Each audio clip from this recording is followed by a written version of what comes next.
Hello friends, आपका स्वागत है इस वीडियो में। आज की क्लास में हम प्रेजेंट इंडेफिनिट टेंस की प्रैक्टिस करने वाले हैं। यहाँ पर हमने 15 क्वेश्चन लिख रखा है जिस पर प्रैक्टिस करेंगे यहाँ पर। तो चलिए क्लास को स्टार्ट करते हैं। फ्रेंड्स, क्लास स्टार्ट करने से पहले आपसे एक छोटी सी रिक्वेस्ट है कि अगर अभी तक हमारे चैनल को सब्सक्राइब नहीं किए हैं तो सब्सक्राइब कर लें ताकि आपको इसी तरह की वीडियो मिलती रहें। अब यहाँ पर सबसे पहले देखते हैं पहचान। अगर किसी वाक्य के अंत में ता है, ती है या ते है, इस तरह के वाक्य आते हैं तो वे वाक्य प्रेजेंट इंडेफिनिट टेंस के कहलाएंगे। ठीक है, अगर किसी वाक्य के अंत में ता है या तो ती है या तो ते है, इस तरह के वाक्य आएंगे तो वे प्रेजेंट इंडेफिनिट टेंस के कहलाएंगे।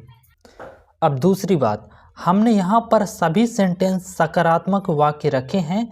तो सबसे पहले आप ये समझ जाइए कि सकारात्मक वाक्य किसे कहते हैं। तो सकारात्मक वाक्य ऐसे वाक्य कहलाते हैं जिसमें ना तो कोई प्रश्न पूछा जाए और ना तो नहीं शब्द का यूज किया जाए, तो वे वाक्य सकारात्मक वाक्य कहलाते हैं।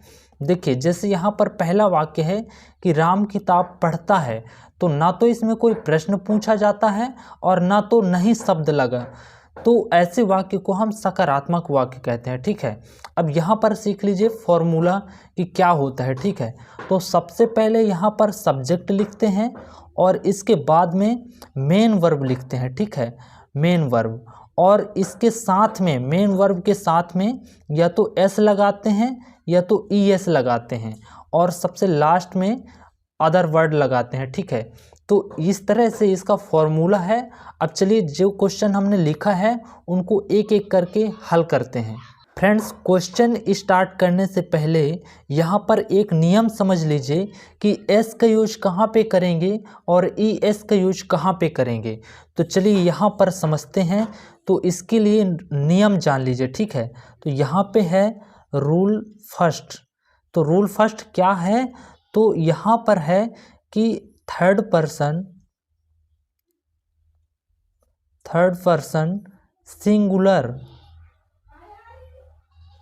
Subject, third person singular subject के साथ एस या ई एस लगाते हैं। ठीक है, तो ये पहला नियम है फ्रेंड्स कि अगर सब्जेक्ट में थर्ड पर्सन सिंगुलर आ गया, ठीक है, तो वहाँ पर मेन वर्ब में क्या लगाएंगे? एस या तो ई एस लगाएंगे। ठीक है, मेन वर्ब यहाँ पे लिख लीजिए, मेन वर्ब में एस या ई एस लगाएंगे। ठीक है, और यहाँ पर दूसरा नियम समझ लीजिए। दूसरा नियम यहाँ पर यह है कि अगर मुख्य क्रिया के अंत में अगर मुख्य क्रिया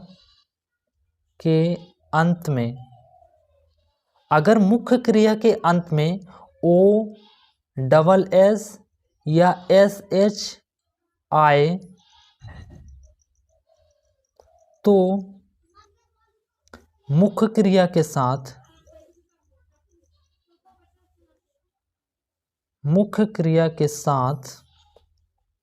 ई एस लगाते हैं। मुख्य क्रिया के साथ क्या लगाएंगे? ई एस लगाएंगे। बाकी सबके साथ एस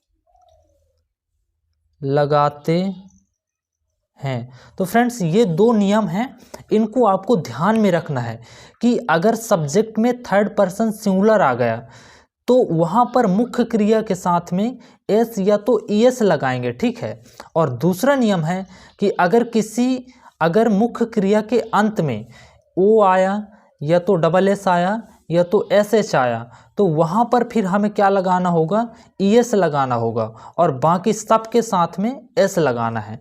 तो ये नियम आप समझ लीजिए। ठीक है, अब इसे करते हैं साइड में। अब आते हैं क्वेश्चन पे।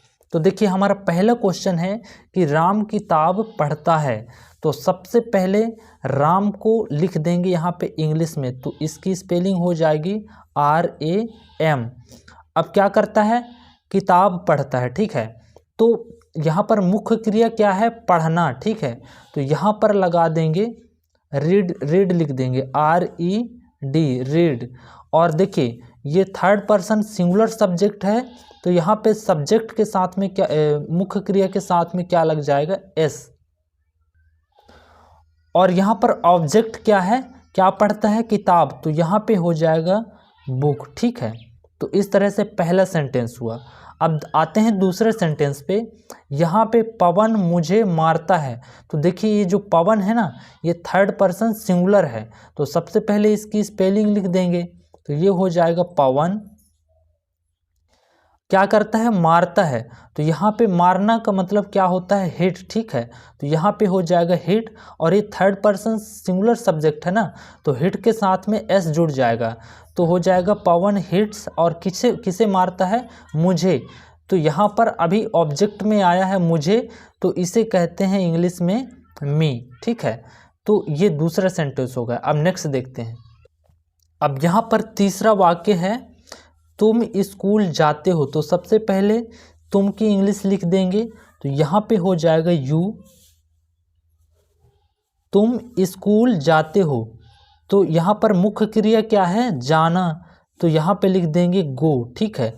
अब देखो यहाँ पर ये थर्ड पर्सन सिंगुलर सब्जेक्ट तो नहीं है ना, ये तो सेकेंड पर्सन है, तो यहाँ पर मुख्य क्रिया के साथ S या ES नहीं लगाएंगे, तो ये सिर्फ यहाँ पर वर्ब की फर्स्ट फॉर्म ही हो जाएगी। और कहाँ जाता है, स्कूल, ठीक है। तो यहाँ पे हो जाएगा टू इसलिए यूज करते हैं क्योंकि ये प्रीपोजिशन है, ठीक है। कहीं पे जाने के लिए, किसी उद्देश्य से जाने के लिए टू का यूज किया जाता है। और कहाँ जाता है, स्कूल, तो यहाँ पे हो जाएगा SCHOOL। अब चौथा क्वेश्चन देखते हैं, वे नाचते हैं, तो यहाँ पर वे को लिख देंगे इंग्लिश में, तो इसे कहते हैं दे नाचते हैं, ठीक है। तो यहाँ पे नाचने को क्या कहते हैं, डांस, तो यहाँ पे लिख देंगे डांस, ठीक है। अब देखिए यहाँ पर वे नाचते हैं, तो यहाँ पर तो थर्ड पर्सन सिंगुलर नहीं है ना, तो सिर्फ वर्ब की फर्स्ट फॉर्म ही लगेगी, इस तरह से इसे बनाना है। अब पांचवा सेंटेंस देखते हैं, हम पत्र लिखते हैं, तो सबसे पहले वी लिख देंगे यहाँ पर, हम के लिए वी पत्र लिखते हैं। अब यहाँ पर मुख्य क्रिया लिखेंगे, मुख्य क्रिया यहाँ पर क्या है, लिखना, तो यहाँ पे हो जाएगा राइट। और क्या लिखते हैं, पत्र, तो LETTER, ठीक है। अब छठवां क्वेश्चन देखते हैं, गीता हमें पढ़ाती है, ठीक है। तो सबसे पहले सब्जेक्ट लिखेंगे गीता, तो यहाँ पे हो जाएगा गीता किसे पढ़ाती है, हमें, क्या काम करती है, पढ़ाने का काम करती है, तो यहाँ पे हो जाएगा टीच, ये हो जाएगा टीच। और किसे पढ़ाती है, हमें, तो हमें किसे कहते हैं, आस को कहते हैं, ठीक है। तो इस तरह से हो जाएगा, ठीक है। लेकिन यहाँ पे देखिए जो गीता है ना, तो ये थर्ड पर्सन सिंगुलर सब्जेक्ट है, इसलिए मुख्य क्रिया के साथ में क्या जुड़ जाएगा, S जुड़ जाएगा। अब नेक्स्ट क्वेश्चन देखते हैं, ये है सातवां क्वेश्चन, वह खाना खाती है, ठीक है।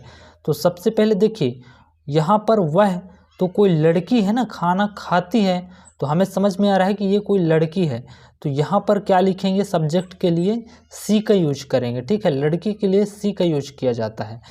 और क्या करती है, खाती है, मतलब खाने को क्या कहते हैं, ईट कहते हैं, तो EAT, लेकिन थर्ड पर्सन सिंगुलर सब्जेक्ट है, तो यहाँ पर जुड़ जाएगा S।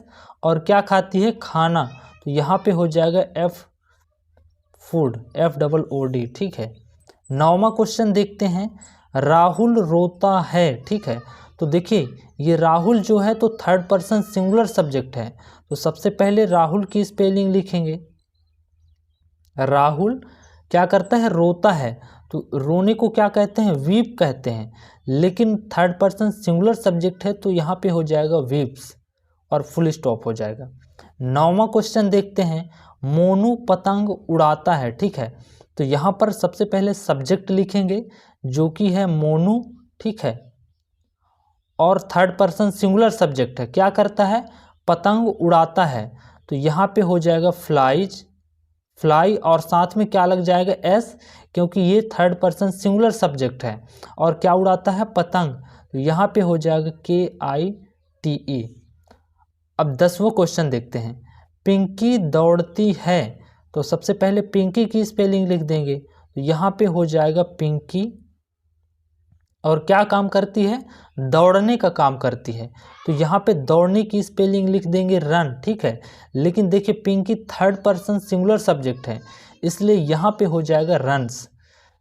अगला क्वेश्चन देखते हैं, मोहन फुटबॉल खेलता है, तो सबसे पहले इसकी स्पेलिंग लिख देंगे मोहन की, मोहन फुटबॉल खेलता है, क्या काम करता है, खेलने का काम करता है, तो खेलने को क्या कहते हैं, प्ले, तो यहाँ पे हो जाएगा प्ले। और देखिए Mohan third person singular subject है, इसलिए यहाँ पे एस जुड़ जाएगा, तो प्लेज, और क्या खेलता है, फुटबॉल, तो यहाँ पे हो जाएगा FOOD FOOTBALL फुटबॉल। अब ये प्रश्न देखते हैं 12 नंबर का, मैं किताब पढ़ता हूँ, तो सबसे पहले मैं की स्पेलिंग लिख देंगे, तो यहाँ पे आ जाएगा आई, ठीक है। अब यहाँ पर मुख्य क्रिया क्या है, पढ़ना, तो पढ़ना ये थर्ड पर्सन तो नहीं है ना, ये सेकंड पर्सन है, ठीक है, तो सॉरी ये फर्स्ट पर्सन ही है, तो इसलिए यहाँ पर क्या करेंगे कि पहले पढ़ने की स्पेलिंग लिखेंगे, तो यहाँ पे हो जाएगा रीड, और ऑब्जेक्ट क्या है, किताब, तो यहाँ पे हो जाएगा बुक, ठीक है। 13 नंबर का क्वेश्चन देखते हैं, पवन मुझे धक्का देता है, ठीक है, तो सबसे पहले पवन की स्पेलिंग लिखेंगे, पवन क्या काम करता है, धक्का देने का काम करता है, ठीक है, तो धक्का को क्या कहते हैं, पुश कहते हैं, ठीक है। अब देखिए यहाँ पर तो लास्ट में क्या आ रहा है, वर्ब के अंत में SH आ रहा है, और यहाँ पे थर्ड पर्सन सिंगुलर सब्जेक्ट है, इसलिए इसके साथ में ES जुड़ जाएगा, ठीक है। और क्या करता है, धक्का देता है, किसे, मुझे, तो मुझे की स्पेलिंग यहाँ पे क्या हो जाएगी, मी, ठीक है। अब नेक्स्ट क्वेश्चन देखते हैं, राम आज बाजार जाता है, तो सबसे पहले यहाँ पर लिखेंगे राम की स्पेलिंग, और क्या करता है, राम क्या काम करता है, जाने का काम करता है, ठीक है। तो देखिए थर्ड पर्सन सिंगुलर है, तो सबसे पहले यहाँ पर देखिए जाने की स्पेलिंग लिखेंगे, तो ये हो जाएगा गो, और देखिए थर्ड पर्सन सिंगुलर सब्जेक्ट है, और यहाँ पर लास्ट में जो वर्ब है इसके ओ आ रहा है, तो ओ के साथ में ES जोड़ते हैं, तो हो जाएगा राम गोज, कहाँ जा रहा है, बाजार, तो कहीं उद्देश्य है इसका बाजार जाना, तो इसलिए यहाँ पे प्रीपोजिशन टू जुड़ जाएगी, और कहाँ जा रहा है, बाजार, तो यहाँ पे हो जाएगा मार्केट, और कब जा रहा है, आज जा रहा है, तो यहाँ पे हो जाएगा टुडे, ठीक है। तो इस तरह से सेंटेंस को बनाना था। अब लास्ट सेंटेंस देखते हैं, यहाँ पर है तुम हंसते हो, तो सबसे पहले तुम की स्पेलिंग लिखेंगे, तो ये हो जाएगा यू, और क्या काम करते हो, हंसने का, तो यहाँ पे हो जाएगा LAUGS, ठीक है, तो लॉफ। इस तरह से आपको सेंटेंस को बनाना था।